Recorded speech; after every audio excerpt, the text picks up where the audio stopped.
2025 June మాసం 7వ తారీఖున యూట్యూబ్లో ఒక వీడియో అప్లోడ్ చేశాను. ఆఫ్ఘనిస్తాన్కి పాకిస్తాన్కి యుద్ధం వస్తుందనేది. మీరు ఆ వీడియో లింక్ అనేది కింద డిస్క్రిప్షన్లో ఇవ్వడం జరుగుతుంది. ఇది నిజమా కాదా అనుకుంటే కనుక మీరు ఆ డిస్క్రిప్షన్లో ఆ వీడియో లింక్ ఓపెన్ చేసి చూడండి. ఆఫ్ఘనిస్తాన్కి పాకిస్తాన్కి యుద్ధం అనేది మొదలైంది 8 అక్టోబర్ 2025న. ఇది ప్రూవన్ అయింది. జై శ్రీరామ్. 2022 నుంచి 2025 ఆగస్టు వరకు మొత్తం 18 ప్రెడిక్షన్స్ అనేవి ప్రూవెన్ అయ్యాయి. ఇవన్నీ కింద డిస్క్రిప్షన్లో ఇవ్వడం జరుగుతోంది. మేషరాశికి అధిపతి కుజుడు. మేషరాశిలో భరణి 4 పాదాలు, అశ్విని 4 పాదాలు, కృతిక 1వ పాదం ఉంటది. ఈ నక్షత్రం వాళ్ళందరికీ నేను చెప్పే వార ఫలితాలు వర్తిస్తాయి. ఈ వారంలో మేషరాశి వారికి రవి గారు యోగిస్తున్నారు. లాభస్థానంలో రాహు గ్రహం యోగిస్తోంది. కేవలం 2 గ్రహాలు మాత్రమే యోగిస్తున్నాయి. మిగతా గ్రహాలు వ్యతిరేకత ఫలితాలు ఉన్నాయి. దానికోసమే మీరు బ్రాహ్మణుడికి నవధాన్యాలు దానం కింద ఇవ్వండి, మంచి ఫలితాలు ఉంటాయి.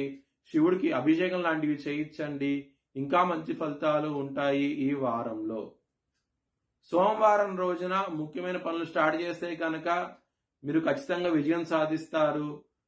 బుధవారం రోజున, శుక్రవారం రోజున ముఖ్యమైన పనులు స్టార్ట్ చేయకండి. స్టార్ట్ చేస్తే కనుక వ్యతిరేకత ఫలితాలు ఉంటాయి. కొంచెం జాగ్రత్త తీసుకోండి. మేషరాశి వారికి కుటుంబాధిపతి అయిన శుక్రుడు నీచబడ్డాడు కన్యారాశిలో. కన్యారాశిలో శుక్రుడికి బలం తక్కువగా ఉంటుంది, నీచంలో ఉంటాడు అనమాట.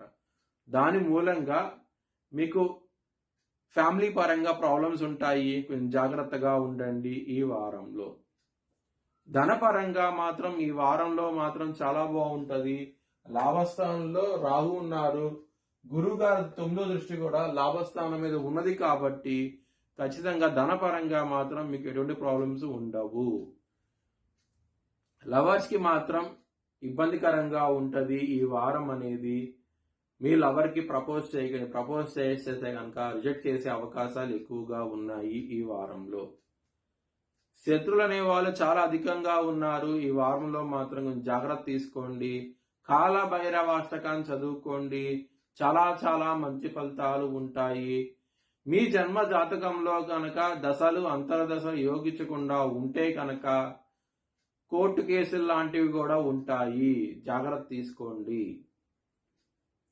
హెల్త్ పరంగా మాత్రం కొంచెం ఇబ్బందికరంగా ఉంటది. కళ్ళకు సంబంధించిన విషయాలు, కొలెస్ట్రాల్ సంబంధించిన విషయాలు, ఎసిడిటీకి సంబంధించిన సమస్యలతో ఇబ్బంది పడే అవకాశం ఉన్నది. కొంచెం జాగ్రత్త తీసుకోండి ఈ వారంలో. మ్యారేజ్ పరంగా మాత్రం ప్రాబ్లమ్స్ అనేవి ఎక్కువగా ఉంటాయి. సప్తమాధిపతి అయిన శుక్రుడు 6వ స్థానంలో నీచబడున్నాడు. కన్యారాశి శుక్రుడు నీచబడతాడు. దాని మూలంగా మ్యారేజ్ పరంగా ప్రాబ్లమ్స్ అనేవి ఉంటాయి. కొంచెం జాగ్రత్త తీసుకోండి ఈ వారంలో. బిజినెస్ పరంగా మాత్రం ప్రాబ్లమ్స్ ఉంటాయి. మీరు తీసుకున్న డిసిషన్స్ మిస్ఫైర్ అవుతాయి. దాని మూలంగా బిజినెస్ లాస్ వచ్చే అవకాశం ఉన్నది కాబట్టి పెట్టుబడి అనేది తగ్గించి పెట్టుకోండి. దాని మూలంగా మంచి ఫలితాలు ఉంటాయి. కెరియర్ పరంగా ప్రాబ్లమ్స్ అనేవి ఎక్కువగా ఉన్నాయి. ఇక్కడ 10వ స్థానంలో కుజుడి దృష్టి ఉన్నది. ఇక్కడ 12వ స్థానంలో శని ఉన్నారు. అంటే దశమాధిపతి 12వ స్థానంలో ఉన్నారు. ఈ గ్రహస్థితి మూలంగా మీకు కెరియర్ పరంగా ప్రాబ్లమ్స్ అనేవి ఉంటాయి. జాగ్రత్తగా ఉండండి. మీ భవిష్యత్ వివరాల కోసమై HLN జ్యోతిష్యాలను సంప్రదించండి. Please like, share and subscribe my channel.